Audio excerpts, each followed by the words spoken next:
How to make a silent Samsung mobile phone vibrate. So if you want to make a silent Samsung mobile phone vibrate, you have to follow this step. First of all, open up your mobile app setting. Once you are here, you have to scroll down and go for the sound and vibration. So on the sound section, you have to tap on the vibration here. Just scroll down. Here you can see the vibration option.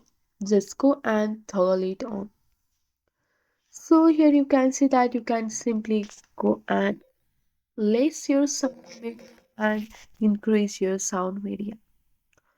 Here you can see that. So after that, if you have enabled your silent mode on, then your mobile will be on your vibration mode.